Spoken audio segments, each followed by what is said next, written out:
कांग्रेस ने राष्ट्रपति अभिभाषण की आलोचना की और कांग्रेस नेता शशि थरूर ने कहा कि इसमें क्या कुछ नया नहीं है और ये महज सरकार का चुनावी प्रोपेगेंडा है, ऐसा उन्होंने कहा है। और कांग्रेस नेता, वरिष्ठ नेता, सांसद हमारे साथ हैं शशि थरूर साहब। आज राष्ट्रपति का अभिभाषण और कई महत्वपूर्ण बातें कही गई हैं। लेकिन देखिए, आपको पता है कि राष्ट्रपति तो चुनाव नहीं लड़ती है, लेकिन मेरे ख्याल में एक चुनावी भाषण हमें सुनना पड़ा, क्योंकि सरकार लिख के देते हैं राष्ट्रपति को पढ़ने के लिए। हम राष्ट्रपति को बहुत सम्मान करते हैं, उनके स्थान को और उनके व्यक्तित्व को, लेकिन जो उन्होंने सुनाया हमें, ये बिल्कुल इनके चुनावी संदेश ही रहा है।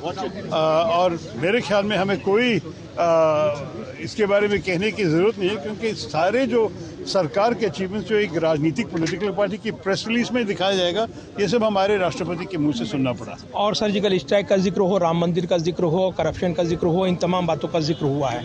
लेकिन क्या जिक्र या असलियत में जो सुनना था, जो हमारी आजकल के अखबार में हम पढ़ सकते हैं, हमारे देश में जो कुछ हो रहा है, जो महंगाई है, जो बेरोजगारी है, जो असली मुद्दे हैं, जो असली समस्या है लोगों की ज़िंदगी में, इसके बारे में तो कुछ नहीं था। ये सारे बिल्कुल प्रेस रिलीज कि देखिए हमने ये सब किया आपके लिए, आप हमें वोट दे दीजिए, यही बस संदेश है उनका। और दो पार्टियों ने बहिष्कार भी किया।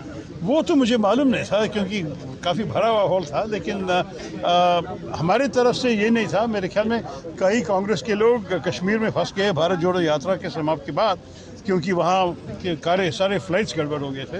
लेकिन फिर भी सोनिया गांधी जी आई थी और हम 5-6 तो थे कम से कम कांग्रेस पार्टी से, तो काफ़ी लोग आए थे। और मेरे ख्याल में हम बिल्कुल रिस्पेक्ट से, इज्जत से सुनना चाहते थे, लेकिन क्या सुनाई दिया आपको पता है, ये सारे बिल्कुल सरकार की प्रोपेगेंडा ही सुन सका। धन्यवाद बात करने के लिए। और शशि थरूर कह रहे हैं कि इसमें कुछ नया नहीं था और चुनावी अंदाज में बोली हैं राष्ट्रपति अभिभाषण के जरिए, और ये महज प्रोपेगेंडा था, ये वो दावा कर रही हैं। तो विपक्ष अपनी आपत्ति दर्ज करा रहा है।